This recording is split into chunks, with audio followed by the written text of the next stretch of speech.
Hello, good morning to all of you. Welcome back to target TGT home science. मैं विनीता वर्मा आप लोगों का स्वागत करती हूँ आपके चैनल पर। इसमें जो है थोड़ा दिक्कत ज़्यादा थी, मेरी तबीयत ज़्यादा ही खराब थी, इसलिए जो है 2-3 दिन से आपकी क्लास नहीं चल पा रही थी। तो अब जो है हम आज से अपनी क्लास को कंटिन्यू करेंगे।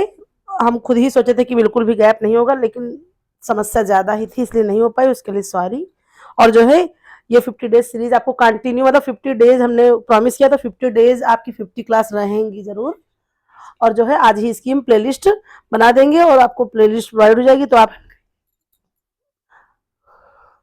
जो है इसको क्या करिएगा, देखते चलिएगा। और उसके अलावा हम एक प्लान बना रहे हैं, मतलब अभी इसमें सोच रहे हैं, टाइम मिल नहीं पा रहा है, कि हम सोच रहे हैं कि टॉपिक वाइज तो जो है चलता ही रहता है हम लोगों का रिवीजन। आप हर जगह पढ़ रहे हैं, लेकिन हम सोच रहे हैं कि ब्रांच वाइज चला दे, वन लाइनर क्वेश्चन। तो उसमें क्या करेंगे कि ज़्यादा तो नहीं कर पाएंगे क्योंकि मेरे पास इतना टाइम नहीं है, अदर वर्क भी है। लेकिन ये है कि हफ्ते में 2 क्लास या 3 क्लास कराने की हम प्रॉमिस करते हैं। तो इस तरह से 15-15 दिन करके हम पढ़ लेंगे जब अपना एक एक ब्रांच, तो जो है या 10-10 दिन का रखेंगे कि 10 दिन जैसे हम होम मैनेजमेंट पढ़ेंगे ब्रांच वाइज, ऑल मतलब जितना भी हमारा जो है कह सकते हैं कि सिलेबस है पूरा। फिर जो है 10 दिन पढ़ेंगे हो जो है टेक्सटाइल, फिर 10 दिन पढ़ेंगे हेल्थ साइंस। इस तरह से करके हम ब्रांच वाइज रिवीजन करेंगे। जितनी मेरे पास बुक्स है, नोट्स हैं, उसमें से हम जो है सेल्फ मेड बनाएंगे आपके लिए वन लाइनर क्वेश्चन, और ये क्लास आपको प्रोवाइड कराएंगे। बिल्कुल धैर्य के साथ आप इससे जुड़िए और पूरे सिलेबस का रिवीजन करिए इकट्ठे आपको, जैसे कि। और हम प्लेलिस्ट भी बनाएंगे, अगर 10 क्लास या 12 क्लास बनाएंगे होम मैनेजमेंट की तो उसकी प्लेलिस्ट, और फिर 12 क्लास हेल्थ साइंस की तो उसकी प्लेलिस्ट, 12 क्लास टेक्सटाइल की तो उसकी प्लेलिस्ट। इस तरह से हम पूरे सिलेबस का जो है जुटेंगे। और आप ये जो क्रश कोर्स और अलग अलग चीज़ों से मतलब मॉक टेस्ट करें, सब बहुत अच्छा है, लेकिन प्लीज़ आप लोग थोड़ा समय दीजिए हमको। और देखिए आपका पूरा जो है जितना भी सिलेबस है पूरा हम रिवाइजन आपको कराएंगे। तो जो है इस तरह से आप जुड़े रहिए हमारे साथ, और जो है अपना जो भी तैयारी कर रहे हैं। और बिल्कुल भी समय हमारे पास अब है नहीं, इतना आप लोग जानते हैं, क्योंकि जो है आयोग ने डेट निश्चित कर दी है। तो अब ये मान के चलिए आपके पास आधा ये दिसंबर, जनवरी जनवरी फरवरी मार्च 3 महीने आप मान के चलिए हैं। और 15 दिन इधर और 2 दिन उधर का तो वो आप जोड़िए ही नहीं। तो 3 महीने में आपको किस तरह से अपना जो है पूरा संपूर्ण सिलेबस कंप्लीट करना है, इसकी एक रणनीति बनाइए और उसी के अकॉर्डिंग पढ़िए। कहीं से कुछ भी छूटना नहीं चाहिए और पूरा रिवीजन होना चाहिए। हमको पता है कि जो है कुछ लोगों का फर्स्ट अटेम्प्ट होगा, कुछ लोगों का सेकंड, थर्ड, बहुत लोग 2010, 8, 9 से भी लगे होंगे। तो उस तरह से वो लोग इतना पढ़ चुके हैं कि उनको कुछ अलग से नया पढ़ने की ज़रूरत नहीं है। सिर्फ इतना पढ़िए जितना आपके सिलेबस में हो। बहुत ज़्यादा इधर उधर भागने से क्या होगा, उसमें पीजीटी, एलटी, नेट, जीआईसी, इस तरह के सारे क्वेश्चन आपको मिलते हैं। तो इस तरह से जो है बहुत सारी चीज़ें हो जाती हैं। लेकिन आप सटीक एक निशाना बनाइए बिल्कुल कि आपको कितना पढ़ना है, आपके सिलेबस में कितना है और किस लेवल के क्वेश्चन आते हैं, उस लेवल के क्वेश्चन के अकॉर्डिंग हमको पढ़ना है। ये हम नहीं करें कि बिल्कुल और कुछ नहीं पढ़ना, लेकिन जब आप जो हम वन लाइनर क्वेश्चन की सीरीज जब चलाएंगे तो उसमें हम उसी को बिल्कुल प्रीवियस ईयर क्वेश्चन जितने भी होंगे 10 साल के, उनको पढ़ करके पूरा एनालाइज कर ही लिए हैं, उस अकॉर्डिंग हम बनाएंगे आपको। तो चलिए इसी तरह से अब हम अपनी जो है आज की क्लास नंबर 11 स्टार्ट करते हैं। आज का हमारा पहला क्वेश्चन है, एक मिनट, कपड़ों के पिलिंग समस्या को कम करने का सबसे प्रभावी तरीका क्या है? ऑप्शन हमारे हैं फैब्रिक सॉफ्टनर का उपयोग करना, बी है रिवर्स वॉशिंग, सी है सिंथेटिक फाइबर का चयन, डी है ब्लीचिंग। तो हमारा करेक्ट आंसर क्या हो जाएगा? Option B, reverse washing. ये जो है पिलिंग समस्या को कपड़े की कम कर देगा। और देखिए इसके बारे में हम जान लेते हैं क्या है। रिवर्स वॉशिंग जो है क्या होता है, कपड़ों के अंदर बाहर जो है करके धोना, और इस तरह से क्या होता है पिलिंग की समस्या को कम किया जा सकता है। यह तकनीक कपड़ों के रेशे को घर्षण से बचाती है। गृह विज्ञान में जो है तरीका कपड़ों की गुणवत्ता और आयु बढ़ाने के लिए महत्वपूर्ण माना जाता है। और बाकी इसके अलावा जो है ये जो तकनीक होगी उससे कपड़े हमारे बहुत ज़्यादा टिकाऊ और मजबूत होंगे। नेक्स्ट क्वेश्चन है, पोषण विज्ञान में प्रोटीन की गुणवत्ता मापने का सबसे तरीका जो है सटीक, वो कौन सा है? तो हम क्या देख लेते हैं। हमारे ऑप्शन ए है प्रोटीन दक्षता अनुपात को नापना, फिर बी है जैविक मान, सी है नाइट्रोजन बैलेंस, डी है फूड कैलोरी इंडेक्स। तो हमारा करेक्ट आंसर क्या हो जाएगा? ऑप्शन बी, जैविक मान। इसके द्वारा हम प्रोटीन की अपनी जो है क्या करते हैं, गुणवत्ता को मापते हैं। आइए इसके बारे में समझ लेते हैं। जैविक मान बीवी प्रोटीन की गुणवत्ता को मापने का सबसे सटीक पैमाना है। ध्यान रखिएगा कि प्रोटीन की गुणवत्ता को मापने का सबसे सटीक पैमाना क्या है, तो हो जाएगा आपका जैविक मान। यह बताता है कि भोजन से प्राप्त प्रोटीन का कितना हिस्सा शरीर द्वारा उपयोग किया जा सकता है। यह गृह विज्ञान में जो है क्या करता है, पोषण मूल्यांकन का एक महत्वपूर्ण पहलू है। फिर देखते हैं नेक्स्ट क्वेश्चन, फूड मिलावट की जांच के लिए कौन सी विधि सबसे उपयुक्त है। हमारे ऑप्शन ए है स्वाद परीक्षण, बी है रासायनिक परीक्षण, सी है माइक्रोवेल टेस्ट, डी है रंग की पहचान। तो करेक्ट आंसर क्या हो जाएगा, ऑप्शन बी रासायनिक परीक्षण। ये जो है फूड मिलावट की सबसे उपयुक्त जो है विधि है। इससे हम बिल्कुल सही चीज पहचान लेंगे। इसकी व्याख्या में क्या है कि फूड मिलावट का पता लगाने के लिए सबसे प्रभावी तरीका ये जो है रासायनिक परीक्षण है। फिर देख लेते हैं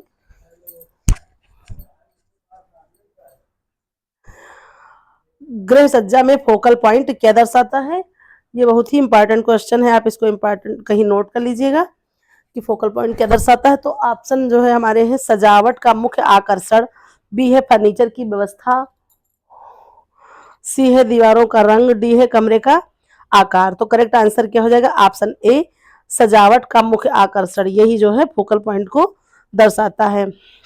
और फर्नीचर की व्यवस्था तो आप जानते हैं कि मतलब हमें किस अकॉर्डिंग करना है, कौन सी शैली में रखना है। दीवारों का रंग भी आप जानते ही हैं कि कमरे का आकार अगर बड़ा है तो हम उसको गाढ़े रंग से पेंट करवाएंगे, अगर कमरे का आकार छोटा है तो उसको हल्के रंग से, और सीधी जो है खड़ी लाइन में इस तरह से कोई डिजाइन बनेगी, ये चीजें करवाएंगे। कमरे के आकार के अनुसार फर्नीचर की व्यवस्था करेंगे। फोकल पॉइंट को ये समझ लेते हैं कि क्या है। फोकल पॉइंट वह स्थान है जो पहली नजर में ध्यान आकर्षित करता है। मान के चलिए आपने ये सज्जा की, तो जो है हमारा बिल्कुल जहां पर, तो बिल्कुल बीचों बीच से अगर हम कोई सज्जा कर रहे हैं तो हमारा जो है फोकल पॉइंट वही होगा कि जो हमारा तुरंत जो है क्या कर सकता है, ध्यान जो है अट्रैक्ट करे। यह कमरे में सजावट का मुख्य आकर्षण होता है, जैसे कि एक पेंटिंग या शोपीस। गृह विज्ञान में फोकल पॉइंट से सजावट की योजना को प्रभावी बनाया जाता है।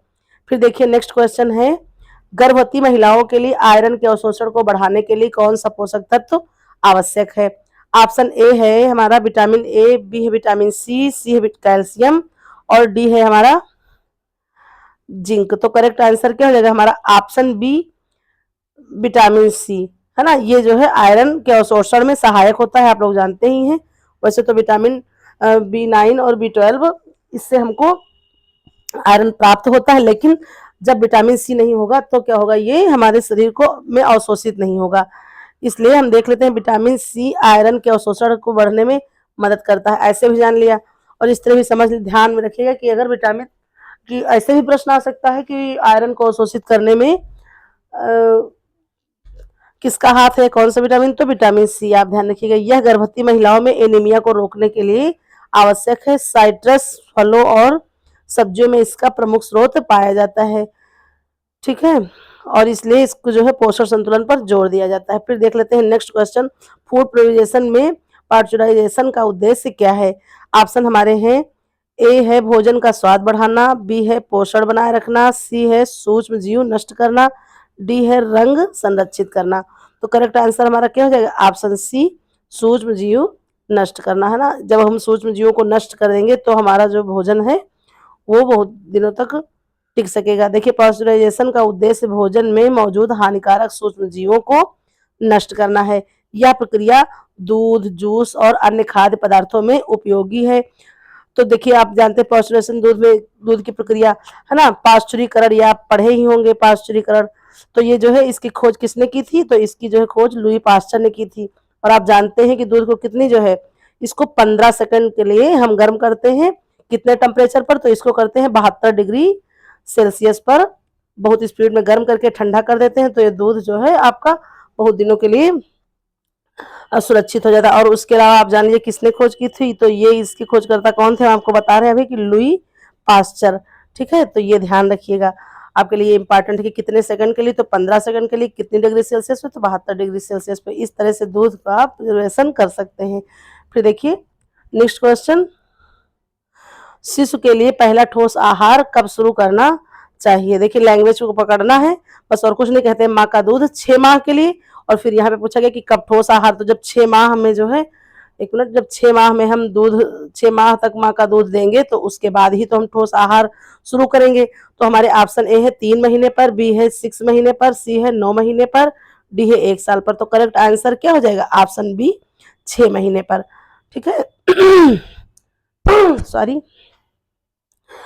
इसमें तबीयत कुछ ज़्यादा ही दिक्कत हो रही थी, इसीलिए हम बिल्कुल क्लास नहीं ले पाए और मन हमारा इसी में लगा रहा। फिर देखिए, शिशु को 6 महीने की आयु के बाद ठोस आहार देना शुरू कर देना चाहिए। ठीक है, फिर देख लेते हैं नेक्स्ट क्वेश्चन। कपड़े की क्रीज रेजिस्टेंस बढ़ाने के लिए कौन सी प्रक्रिया की जाती है? तो ऑप्शन हमारे हैं स्टार्चिंग, कैलेंडरिंग, सिंगिंग, डी है प्री सिंकिंग। प्री सिंकिंग जो है, तो हमारा करेक्ट आंसर क्या हो जाएगा? Option A starching. इसके द्वारा हम क्रीज रेजिस्टेंस बढ़ाते हैं। ठीक है, स्टार्चिंग कपड़े की क्रीज रेजिस्टेंस को बढ़ाने और उसकी उपस्थिति को बेहतर बनाने के लिए की जाती है, और यह विशेष रूप से किस पर? सूती और लिनन पर की जाती है। इतना आप ध्यान में रखिएगा। नेक्स्ट क्वेश्चन है, परिवार में वित्तीय तनाव को कम करने का सबसे अच्छा तरीका क्या है? ऑप्शन ए है खर्च की सीमा को तय करना, बी है ऋण लेना, सी है निवेश करना, डी है बचत ना करना। तो करेक्ट आंसर क्या हो जाएगा? वित्तीय तनाव। तो सबसे पहले हम क्या करेंगे? हमारा करेक्ट आंसर हो जाएगा ऑप्शन ए खर्च सीमा को तय करना। भाई हमारा जितना बजट होगा उसी के अकॉर्डिंग हम खर्च करेंगे। जब ये जो है तय हो जाएगा तो वित्तीय तनाव हमारा कम हो जाएगा।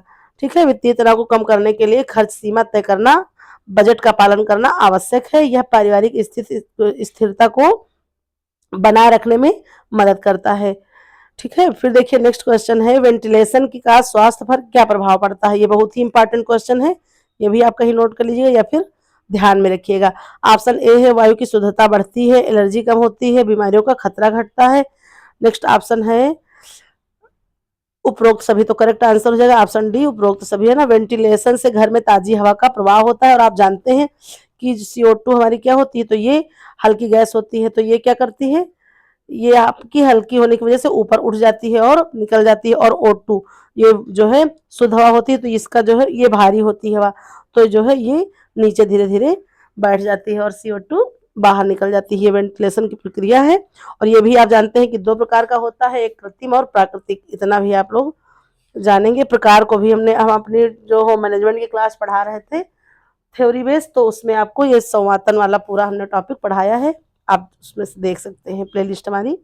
फिर देखिए, वेंटिलेशन घर में ताजी हवा का प्रवाह होता है, अब हमने समझा ही दिया है। इससे क्या होता है? बीमारियों का खतरा कम हो जाता है, और क्या होता है? फिजिकली और मेंटली यानी कि मानसिक शारीरिक स्वास्थ्य दोनों के लिए ये लाभकारी होता है। नेक्स्ट क्वेश्चन देखते हैं, टाइम मैनेजमेंट में प्रायोरिटी मैट्रिक्स किसके लिए उपयोगी है? ये आपको ध्यान रखना है। ऑप्शन हमारे हैं कार्य की प्राथमिकता तय करना, खर्च प्रबंधन, शारीरिक व्यायाम, पारिवारिक समस्या सुलझाना। करेक्ट आंसर क्या हो जाएगा? कार्य की प्राथमिकता तय करना, है ना। यही हम देखेंगे जब होम मैनेजमेंट करेंगे अपना। तो प्रायोरिटी मैट्रिक्स का उपयोग कार्यों की प्राथमिकता तय करने के लिए किया जाता है। यह महत्वपूर्ण और तत्कालिक कार्यों पर ध्यान केंद्रित करने में मदद करता है। गृह विज्ञान में समय प्रबंधन कुशल जीवन शैली का आधार है। देखिए, हम 2 से 3 दिन से क्लास नहीं ले पा रहे थे, आज भी बिल्कुल टाइम नहीं था, मेरे कॉलेज जाने का टाइम हो गया है। फिर भी हम सोच रहे हैं कि किसी तरह से आपको एक क्लास प्रोवाइड करा दे, कंटिन्यूटी बनी रहे, इसलिए थोड़ा हम और ज़्यादा डिटेल में आपको एक्सप्लेन करते। बट जो है समस्या यही है, मेरे पास यही समस्या है कि कॉलेज भी देखना है, नहीं तो फिर हम आपको और ज़्यादा अच्छे से हर चीज़ प्रोवाइड करा पाते।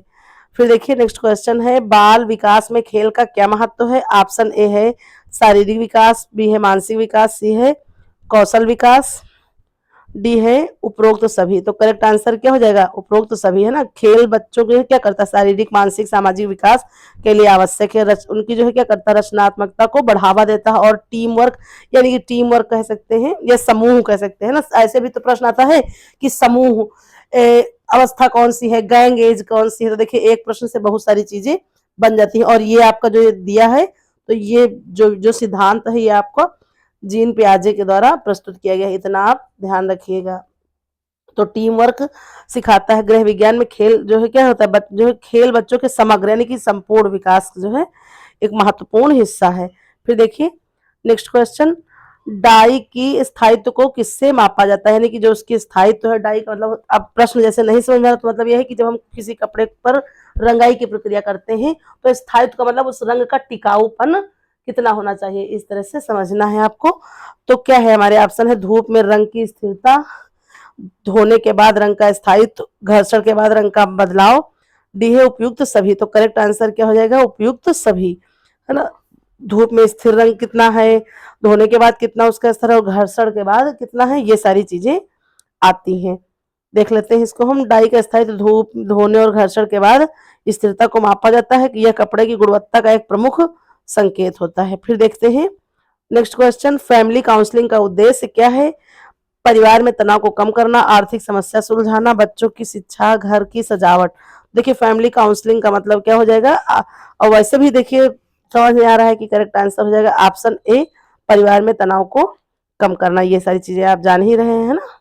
एक मिनट, कि फैमिली काउंसलिंग परिवार के सदस्यों के बीच जो है संबंध सुधारने में तनाव कम करने का लक्ष्य रखती है। यह संचार और सहानुभूति को बढ़ावा देती है। ठीक है, ये सारी चीजें ध्यान रखना। नेक्स्ट क्वेश्चन है, प्रोटीन एनर्जी माल न्यूट्रिशन पीईएम से बचाव के लिए जो है सबसे अच्छा आहार क्या है। पीईएम का मतलब क्या हो जाएगा, आप जान रहे हैं, प्रोटीन एनर्जी माल न्यूट्रिशन, है ना, ये ध्यान रखना है। और एक होता है प्रोटीन पीसीईएम, वो होता है प्रोटीन कैलोरी माल न्यूट्रिशन। तो इसके ऑप्शन क्या है, उच्च प्रोटीन और कैलोरी युक्त भोजन, केवल तरल आहार, केवल फल सब्जियां, कम वसा। तो करेक्ट आंसर क्या हो जाएगा, ऑप्शन ए, प्रोटीन, उच्च प्रोटीन और कैलोरी युक्त भोजन। और इसकी कमी से आप जानते ही हैं कौन सा रोग होता है, तो मैरस्मस रोग हो जाता है बच्चों में। और यह जो है कितनी उम्र होता है, 0 से 2 वर्ष, है ना। तो ये भी ध्यान में रखना है आपको। फिर देखिए नेक्स्ट क्वेश्चन हमारा है, ये जान लीजिए ना, पीईएम जो है बचाव के लिए उच्च प्रोटीन कैलोरी युक्त भोजन आवश्यक है, या बच्चों गर्भवती महिलाओं के लिए विशेष रूप से महत्वपूर्ण रखता है। फिर देख लेते हैं होम मैनेजमेंट में 4M का क्या अर्थ है। ठीक है, तो ऑप्शन हमारे हैं management, method, money, material sorry. फिर हमारे ऑप्शन है marketing, motion, money, mind sorry. फिर नेक्स्ट ऑप्शन है management, man power, material, micro planning. D है मेथड, मटेरियल, माइंड, मनी। तो करेक्ट आंसर क्या हो जाएगा, ऑप्शन ए, मैनेजमेंट, मेथड, मनी, मटेरियल। इसको हिंदी में देख लेते हैं। मैनेजमेंट का मतलब होता है कि आप क्या प्रबंध कर रहे हैं, मेथड मतलब उसमें कौन सी तकनीक प्रयोग कर रहे हैं, मनी मतलब आप धन व्यवस्था कैसे करें, मटेरियल मतलब जो आपके पास वो जो है उत्पादक है, जो भी सामान है। तो ये जो है 4M का तात्पर्य हो जाएगा। ठीक है, इसको देख लेते हैं। 4M सिद्धांत में मैनेजमेंट, मेथड, मनी और मटेरियल शामिल है। यह सिद्धांत गृह विज्ञान को व्यवस्थित और कुशल बनाने के लिए उपयोग किया जाता है। इसका उद्देश्य सीमित साधनों के साथ सर्वोत्तम परिणाम प्राप्त करना है। उद्देश्य क्या हो जाएगा, सीमित साधनों के साथ सर्वोत्तम परिणाम को प्राप्त करना। नेक्स्ट क्वेश्चन है, विटामिन B12 की कमी से कौन सा रोग होता है। देर से, तो देखिए ऑप्शन हमारे हैं रिकेट्स, एनीमिया, फिर इसके बाद जो है स्कर्वी, रतौंधी, है ना, रतांधा लिखा है लेकिन ये क्या है, आप गलत वो हो गया है, रतौंधी। तो जो है इसको देख लेते हैं। करेक्ट आंसर हो जाएगा ऑप्शन बी, एनीमिया। ठीक है, इसको ये समझ लेते हैं। विटामिन B12 की कमी से एनीमिया, विशेष रूप से मेगलोब्लास्टिक एनीमिया होता है। और ये विटामिन बी की कमी से पर्नीशियस एनीमिया होता है, और ये होता है मेगलोब्लास्टिक B9 की वजह से, है ना। यह विटामिन लाल रक्त कोशिकाओं के निर्माण और तंत्रिका तंत्र के लिए आवश्यक है। पशु उत्पाद इसके प्रमुख स्रोत है, ये भी आपको ध्यान रखना है। फिर है नेक्स्ट क्वेश्चन, बाल मनोविज्ञान में पियाजे के संज्ञानात्मक विकास का सिद्धांत में कौन सा चरण 7 से 11 वर्ष के बच्चों के लिए है। ऑप्शन है सेंसरी मोटर, फिर है प्री ऑप्शनल, सी है कंक्रीट ऑप्शनल, डी है फॉर्मल ऑपरेशनल, है ना। तो करेक्ट आंसर क्या हो जाएगा, ऑप्शन डी, कंक्रीट ऑपरेशनल। ठीक है, पियाजे के संज्ञानात्मक विकास में जो है 7 से 11 वर्ष के लिए कंक्रीट ऑपरेशनल चरण होता है। इस चरण में बच्चे जो है तर्क और ठोस सोच विकसित करते हैं। यह चरण गृह विज्ञान में क्या करता है, बाल विकास का एक महत्वपूर्ण भाग है। फिर जो है नेक्स्ट क्वेश्चन है कपड़ों, एक मिनट, कपड़ों की धुलाई में सर्फेक्टेंट का क्या अर्थ है? ठीक है, ऑप्शन देख लेते हैं। गंदगी हटाना, रंग बरकरार रखना, सी है कपड़ों को नरम करना, डी है झुर्रियां हटाना। तो करेक्ट आंसर क्या हो जाएगा? ऑप्शन ए, गंदगी को हटाना। ठीक है, फिर देख लेते हैं नेक्स्ट क्वेश्चन। पारिवारिक बजट बनाते समय कौन सा कारक सबसे महत्वपूर्ण है? ऑप्शन है हमारे परिवार की आय, परिवार का आकार, खर्चे की प्राथमिकता, डी है उपयुक्त सभी। तो जो है बजट बनाते समय कौन सा कारक, तो इसमें सभी हो जाएगा, है ना। ये सारी चीजें प्राथमिकता देना है, ज्यादा उसमें कुछ समझाना वाला नहीं है, इसलिए हम ऐसे चल रहे हैं। प्राकृतिक फाइबर का सबसे बड़ा नुकसान क्या है? ऑप्शन है महंगे होते हैं, जल्दी खराब होते हैं, सिंथेटिक फाइबर से कमजोर होते हैं, डी है साफ करने में कठिन होते हैं। तो करेक्ट आंसर क्या हो जाएगा? ऑप्शन सी, सिंथेटिक फाइबर से कमजोर होते हैं, है ना। ये हमारा सही आंसर हो जाएगा, ऑप्शन सी। ये जानते हैं प्राकृतिक फाइबर सिंथेटिक फाइबर की तुलना में कम टिकाऊ और ये जो है क्या होते हैं? कमजोर होते हैं।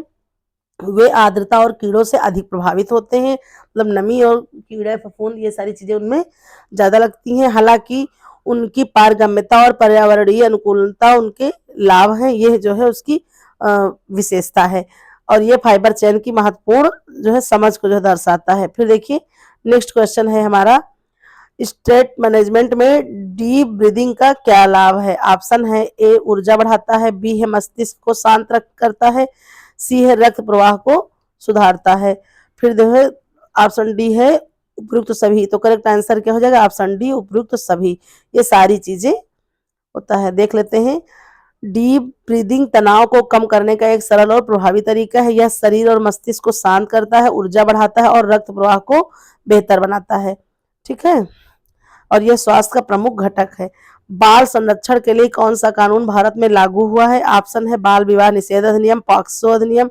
ये पॉक्सो अधिनियम कब आया था? तो ये 2012 में आया था। बाल श्रम निषेध अधिनियम, फिर डी है उपरोक्त सभी। तो करेक्ट आंसर हो जाएगा ये सारे अधिनियम भारत में लागू हुए थे, है ना। बाल विवाह निषेध अधिनियम, पॉक्सो अधिनियम, ये सारी चीजें जो है कानून बच्चों को सुरक्षित और उनके जो है अधिकार सुनिश्चित करने के लिए लागू किए गए थे। नेक्स्ट क्वेश्चन है, गर्भवती महिला के लिए फोलिक एसिड क्यों आवश्यक है? तो देखिए हमारे ऑप्शन क्या हैं, देख लेते हैं। फोलिक एसिड क्यों आवश्यक है? हड्डियों की मजबूती के लिए, न्यूरल ट्यूब दोष रोकने के लिए, सी है ऊर्जा प्रवाह को कम करने के लिए, डी है आयरन अवशोषण के लिए। तो करेक्ट आंसर हमारा क्या हो जाएगा? ऑप्शन बी, न्यूरल ट्यूब दोष रोकने के लिए। ठीक है, फोलिक एसिड की आवश्यकता होती है। फोलिक एसिड गर्भवती महिलाओं के लिए आवश्यक है क्योंकि यह भ्रूण में न्यूरल ट्यूब दोष को दर्शाता है। यह डीएनए संश्लेषण और कोशिका विभाजन में भी मदद करता है। गृह विज्ञान में यह पोषण योजना का प्रमुख भाग है। फिर देख लेते हैं next question, Indian dietary guidelines के अनुसार प्रतिदिन कितने अनाज की आवश्यकता होती है? ऑप्शन हमारे हैं 300 ग्राम, 400 ग्राम, 500 ग्राम, 600 ग्राम। तो करेक्ट आंसर हो जाएगा ऑप्शन बी, 400 ग्राम। ठीक है, तो इसको समझते हैं। इंडियन डाइटरी गाइडलाइंस के अनुसार औसतन वयस्कों को प्रतिदिन 400 ग्राम अनाज की आवश्यकता होती है। यह ऊर्जा और आवश्यकता पोषक तत्वों को प्रदान करते हैं। ठीक है, फिर देखते हैं नेक्स्ट क्वेश्चन, किचन डिजाइन में वर्क ट्रायंगल का क्या उद्देश्य है? ठीक है, ऑप्शन ए है समय बचाना, कार्य कुशलता को बढ़ाना, रसोई का स्थायित्व व्यवस्थित करना, डी है उपरोक्त सभी। तो करेक्ट आंसर क्या हो जाएगा? ऑप्शन डी, उपरोक्त सभी। और देखिए इसमें क्या होता है, ट्रायंगल शेप बन जाता है। कैसे होता है? देखिए वर्क ट्रायंगल रसोई घर में 3 मुख्य कार्य स्थल होते हैं, सिंक, स्टोव, फ्रिज, है ना। ऐसे बनेगा आपका ये ट्रायंगल, ऐसे बन जाएगा।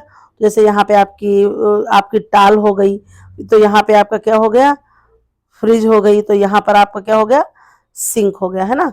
ऐसे करके ट्रायंगल बनता है। आप यहाँ पे खाना बना रहे, कुछ इजी आपको कुछ लेना है, बस तुरंत चले तो फ्रिज मिल गई, फिर ऐसे आए तो आपको सिंक मिल गई। इस तरह से आपका ट्रायंगल शेप बन जाता है। और यह क्या करता है? संतुलित दूरी बनाए रखता है और इस समय बचाता है, कार्य कुशलता बढ़ाता है और रसोई को व्यवस्थित बनाता है ना। ये सारी चीजें हैं। फिर देख लेते हैं नेक्स्ट क्वेश्चन, कपड़ों को पर्यावरणीय प्रभाव किससे जुड़ी है? ए है फाइबर का चयन, बी है वॉशिंग प्रक्रिया, सी है बायोडिग्रेडेबल क्षमता, डी है उपरोक्त सभी। तो करेक्ट आंसर क्या हो जाएगा? ऑप्शन डी, उपरोक्त सभी। ठीक है, इसको भी यही समझते हैं। कपड़ों की पर्यावरणीय प्रभावशीलता फाइबर चयन, वॉशिंग प्रक्रिया और उनकी बायोडिग्रेडेबल क्षमता से जो है जुड़ी होती है। ये सारी चीजें आपको देखना है। फिर देख लेते हैं नेक्स्ट क्वेश्चन, कौशल में सहानुभूति का क्या महत्व है? ऑप्शन ए बेहतर संबंध सुधारना, बी है विवाद सुलझाना, सी है भावनात्मक समझ बढ़ाना, डी है उपरोक्त सभी। तो करेक्ट आंसर क्या हो जाएगा? ऑप्शन डी, उपरोक्त सभी। देखिए इसको समझ लेते हैं। सहानुभूति सामाजिक कौशल का एक महत्वपूर्ण हिस्सा है। यह बेहतर संबंध बनाने, विवाद सुलझाने और भावनात्मक समस्या को बढ़ावा देती है। गृह विज्ञान में यह पारिवारिक और सामाजिक संबंधों के सुधार के लिए आवश्यक है ना। फिर देखते हैं, एक minute, next question, food safety में हैकअप का जो है क्या मतलब है? हैकअप का क्या मतलब है? ऑप्शन ए है हमारा खाद्य उत्पादन क्षमता, बी है खतरों का जो है विश्लेषण नियंत्रण, सी है स्वास्थ्य प्रमाण पत्र, फिर डी है प्रसंस्करण का तरीका। तो करेक्ट आंसर हो जाएगा ऑप्शन बी, ये हमारा ऑप्शन बी जो है क्या हो जाएगा? खतरों की जो है विश्लेषण और नियंत्रण, है ना।